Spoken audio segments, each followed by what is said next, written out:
Même si tu n'as pas d'argent, comporte-toi comme quelqu'un qui a de l'argent. Même si tu es pauvre, comporte-toi comme quelqu'un qui est riche. Même si aujourd'hui ta situation est très dramatique au niveau financier, comporte-toi comme quelqu'un qui a un compte bancaire garni.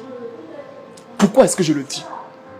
Il faudrait comprendre que la majorité des choses qui viennent vers vous est condition de la manière dont vous vous comportez, est condition de la manière dont vous réagissez, est condition de l'état d'esprit dans lequel vous vous mettez. J'ai souvent l'habitude de dire qu'on peut soigner une maladie sans médicaments. On peut soigner une maladie rien qu'avec le mental.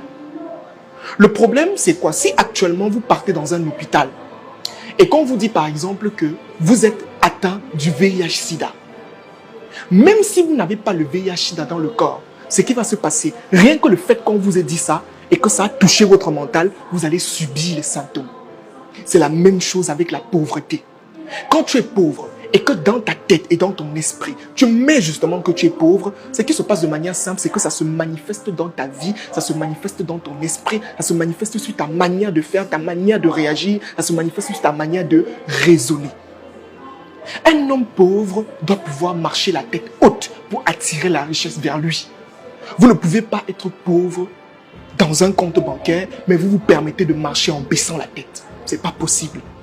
Même si tu as 0 francs, même si tu as 200 dans tes poches, marche comme quelqu'un qui veut aller plus loin. On appelle ça la loi de la valorisation. Il faut savoir se valoriser. Il faut savoir attirer ce qu'on veut de manière exacte vers soi. Et tout ceci passe par un mécanisme simple qu'on appelle la construction d'un mindset. La construction d'un état d'esprit qui vous permettra d'aller plus loin. Même si tu es pauvre, réagis comme un riche. Réfléchis comme un riche. Fais l'effort de réfléchir comme un riche.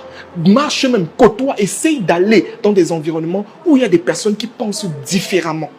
Ça va beaucoup t'aider à sortir de cet état d'esprit qui t'empêche d'évoluer et qui t'empêche finalement d'attirer cette richesse que tu souhaites tant avoir vers toi. Parce que oui, on ne court pas derrière les choses, on les attire. Et le jour où vous comprenez en fait qu'on attire les choses vers soi, la vie devient plus simple.